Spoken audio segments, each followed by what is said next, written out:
আচ্ছা, রাত হলেই আমার আর আমার বোনের হচ্ছে ক্ষুধার তাণ্ডব শুরু হয়ে যায়। ফ্রিজের ভিতরে এই একটাই পেয়ারা ছিল, তো ভাবলাম যে এটাকেই আজকে ভর্তা করি। প্রথমে পেয়ারাটাকে সুন্দর করে হচ্ছে আমি ওয়াশ করে নিছি। এরপর হচ্ছে মনে যত প্রকার রাগ, ক্ষোভ সব কিছু হচ্ছে পেয়ারার উপর ঢেলে দিতে হবে। টুকরো টুকরো টুকরো টুকরো করে ওকে কাট কাট কাট কাট করে নিব। তো আমি আমার বোনকে বলতেছিলাম, তুই ক্যামেরা ধরছিস, আমি কি কাটাকাটি শুরু করব? ও বলতেছে, হ্যাঁ আপু আমি ধরছি, তুমি কাটাকাটি করো।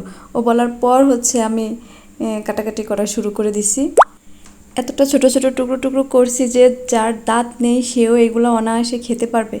তো এগুলো কাটাকাটি করার পর হচ্ছে আমি একটা পাত্রে কিছুটা পানি নিব, কারণ হচ্ছে তেঁতুলটা ওই পানিতে গোলাবো, তা না হলে আলাম থেকে যায়।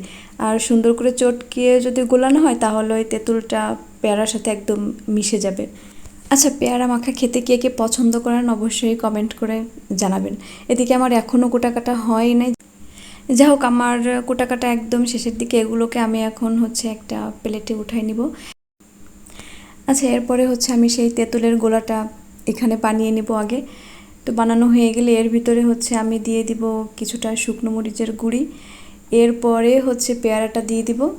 পেয়ারাটা দেওয়ার পরে দিব একটুখানি কাসুন্দি। এটা না দিলে কিন্তু একটুও মজা লাগবে না।